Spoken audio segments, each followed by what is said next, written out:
our volcano That was to funny. sell product, you know, stuff like that. And we just didn't know what to do. Well, I lied to you a little bit. I told you that we didn't have any volcanologists. This was worth it. We had a few, a little handful. You know where they were? Yeah, some of you know right away. Hawaii. Because we had an observatory there since, I think, the turn of the century. And that's quite a different kind of volcano. But they were volcanologists. So the guys over here thought, we ought to get some of those guys over here because we don't know what we're doing. And so they called them up on the phone. And it went something like this, you know, ring-a-ling-a-ling. And the guy picked up the phone at the observatory in Hawaii. Yes, this is Mount St. Helens. Yes. What is it you want? They said, well, we're having phreatic eruptions, by the way. You know when I told you about the eruptions, the going up? It was called phreatic. That means not real. It was a fake. And a fake eruption happens like this. You have glaciers up at the top of the mountain, and the water from the glaciers gets down in that hole, and down here you've got the hot magma, and it's heating up the rock above it super hot, and when that water hits that rock, it flashes to steam, and it tears out old sections of the mountain. Oh. You follow me? Nothing new. No new magma or anything like that. It's old stuff that you're shooting up in the air. So it was called phreatic. They said we're having phreatic eruptions, and we're having lots of quakes every day, hundreds of quakes. And maybe you better. And the guy says, hold on. And he laid the phone down. And he go in the back room, and he gets the map out. Where's this Mount St. Helens? You know, don't know where we are. And finally, I understand, by the way, that he was looking in the Caribbean. He thought he was by Aruba. And, you know, it sounds like it, doesn't it? St. Helens, nice place to vacation. Well, anyway, he finally found out where Mount St. Helens was. They said, yeah, we'll send a few guys over. So they came over here to help monitor. Now, what month did I tell you it was? March. And you know, in the winter here, this building is covered to the top. We can't see it with snow. There's like in the parking lot 15, 18 feet of snow. Sometimes we can't get up here on the anniversary date because so much snow up here. And so it's not nice in March. A lot of times the wind is blowing. It's snowing, you can't see the mountain 95% of the time. It can be really bad here. And here come these guys driving up the highway here, the old road. And they drive up the valley, and right out here, in front of the mountain, there used to be a parking lot. They used to use it for climbing the mountain and that, you know. Well, they decided they would use that parking lot for monitoring the mountain. So they pulled in the parking lot, snow like this. Can you see those guys in the short pants and the don't know what a snow shovel is? And they're out there trying to clear things out, and they want to start monitoring. And then, you know, the equipment that they had wasn't that great back then. You know, who makes equipment for volcanologists? Nobody. You borrow, you beg, you steal from the Army, the Navy, the Air Force, surveying groups, places like that, you know, to get your equipment. And they had some stuff, but it was quite rudimentary. You know, you guys got it so good now. I'm telling you. I can remember standing right here my last visit some years ago, and there was a guy over there. He says, hey, come over here. So I come over there. He says, look at this. What is that? He says, that's GPS. Well, what is that? He said, I can tell you right where we are on the Earth. I said, my God, I'm glad you arrived. I was over there. I didn't know where I was. You know, right where we are. But we got all this stuff from space, GPS, and all that. We didn't have that stuff. Oh, he's awesome. And they were trying to set up some of their equipment. They were digging through the ice and everything. Do you know what a tilt meter is? Have some of you seen it? Looks like a big tripod. And it has many levels on it. And if you get it set right, then it should tell you what the land is doing Maybe the magma's coming up over there, maybe right under the mountain, you know. And they were having a terrible time down there, chipping away at the ice. The only place they could put the tilt meter was on the floor of the outhouse. And that's what they ended up doing down there. And then they started monitoring. Now, you look at my uniform, I work for the Forest Service. And it's brown and khaki, you know. We are outgrowth of the United States Army, and we have to be ready to move for forest fires and so forth. Well, we told them at the time our headquarters is in Vancouver, by Port.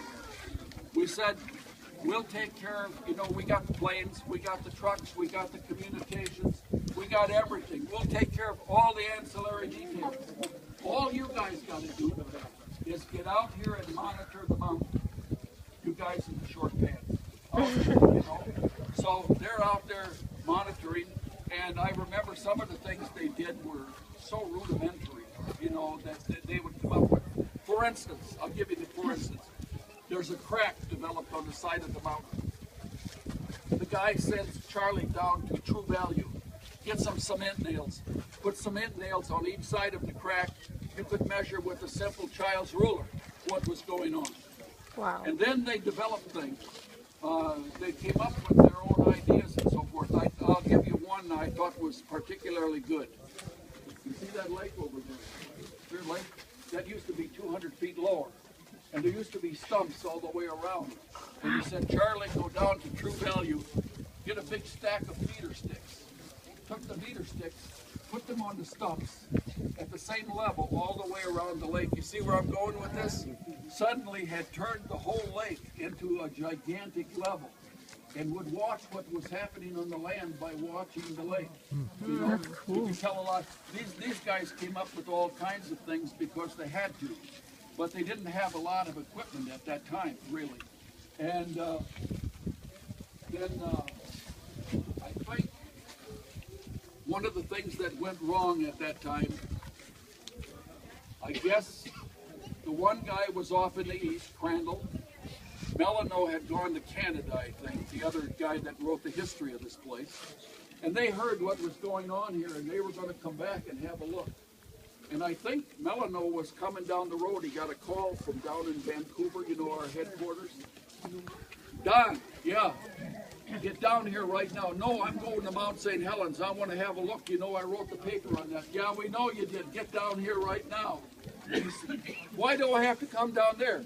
He said, ABC, CBS, NBC, Time Magazine, they're all down here asking stupid questions about volcanoes. We don't know anything. You get down here, talk to these guys. You know, you wrote the report, and then when they got down there, they told them to draw new maps. You guys just drew cursory maps, you know, back when you did the report. We want to know absolutely what this volcano could do to us.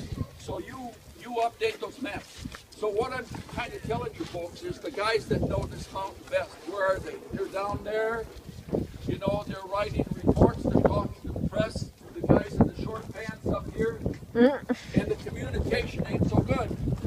Once in a while, Melano would call up here. What's going on up there? Have you seen anything lately? How much of this is going on? How much of that? And the guys up here, I hate to say it, little like prima donnas. We don't have time to talk to the press now. We have to do our science, you know. Call next week. Hang up the phone. That's the way it went for a while. Where am I going? I'll tell you where I'm going. One day the worm turned. One day the worm turned. One day Melano don't have to talk to the press. He gets in his pickup and he comes up this road up the valley, and there were a couple guys driving behind him, other geologists. And they get up here and they pull in the parking lot. I was not there, but I am told what it was like. Melano gets out of the truck and he takes about 2 steps like this, you know. And he looks up to the right and he turns around, and they said his eyes was this big. And he says, get out of here right now, you're all going to die. You know what he saw up there? Yeah. A lot of people don't know about that. The mountain had bulged out terribly. And people still ask, if he could see it in 2 seconds, how come the hot shots from Hawaii couldn't see it? When they couldn't see the mountain 95% of the time. The weather's bad. They're trying to do this and that, you know. And this thing had been growing for a year. It had been growing for a year. They thought the mountain looked like that. And Melano said, it don't look like that. That thing is so, you know, twisted up there, that mountain, you know, it's so distorted. Maybe, could you help me? Hold that up for them. I just wanted you to see Mount St. Helens the way it was. Oh, wow. They used to call it the perfect mountain, you know, the Mount Fuji of America. See how perfect it is? Now I want you to see what Melano saw.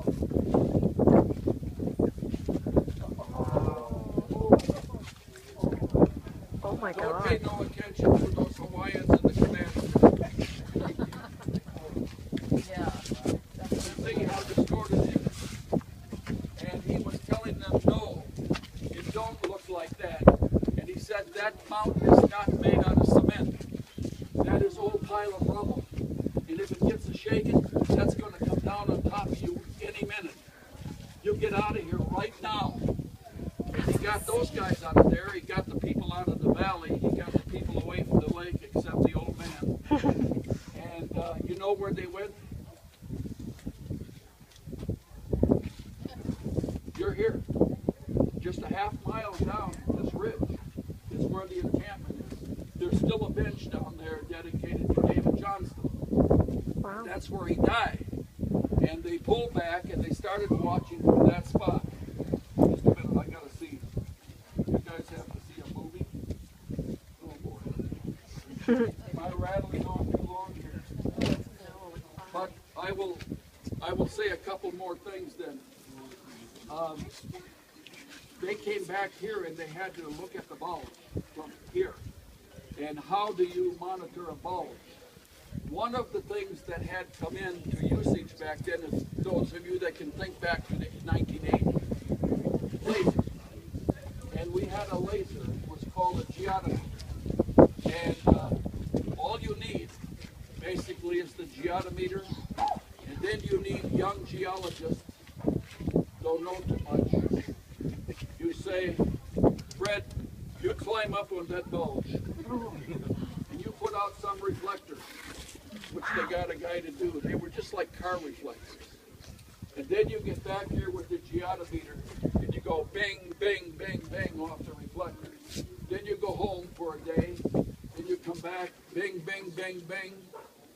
What should it tell you? There's been a change. Wasn't that easy?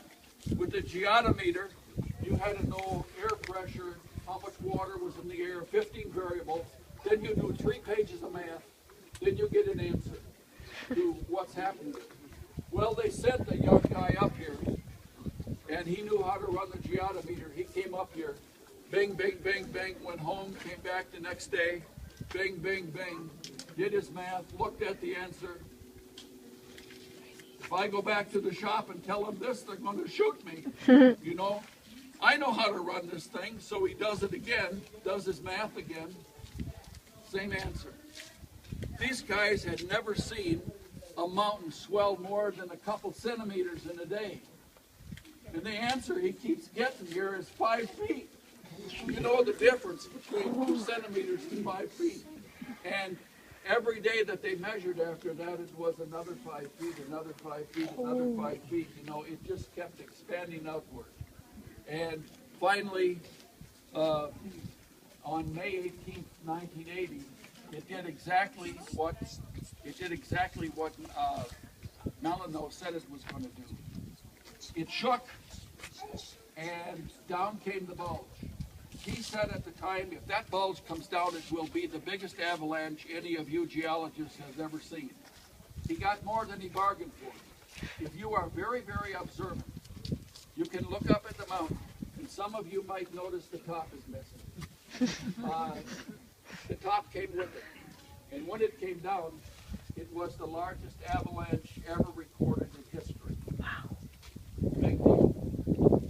You look out here in the valley, they tell you, look at the hummocks.